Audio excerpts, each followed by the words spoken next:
Hello दोस्तों, राधे राधे, जय श्री कृष्णा।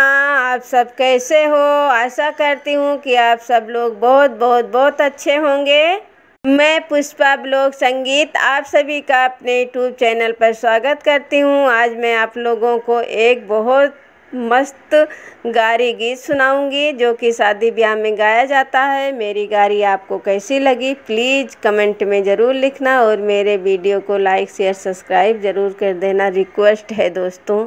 टिया बाजारिया से आवै सिपहिया हो, हटिया बाजारिया से आवै सिपहिया हो। अरे बिया चाथ लाल रंग साड़ी, हाँ सीताराम से भजो।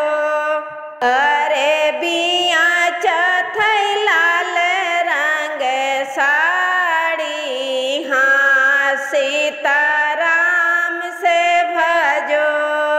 अपनी महालिया से बोलै दुल्हक बाहिनी हो, अपनी महालिया से बोलै दुल्हक बाहिनी हो। अरे हम लेबै लाल रंग साड़ी, हाँ सीताराम से भजो।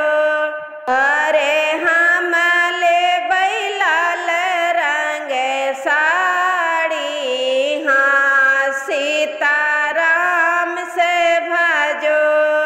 सड़िया पहिनी वै तो गईली बजरिया हो, सड़िया पहिनी वै तो गईली बजरिया हो।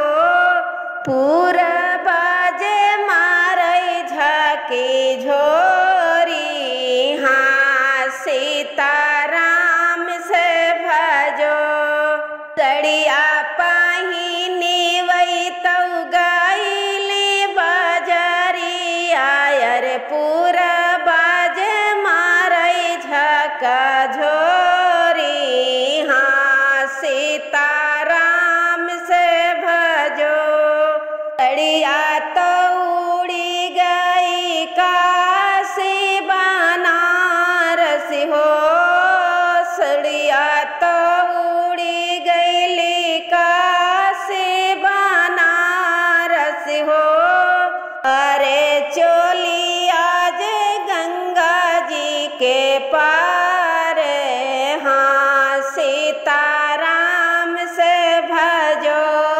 अरे चोली आज गंगा जी के पार, हाँ सीताराम से भजो। सड़िया जे पावाई पुलिस दरोगा हो, सड़िया जे पावई उनकई पुलिस दरोगा हो।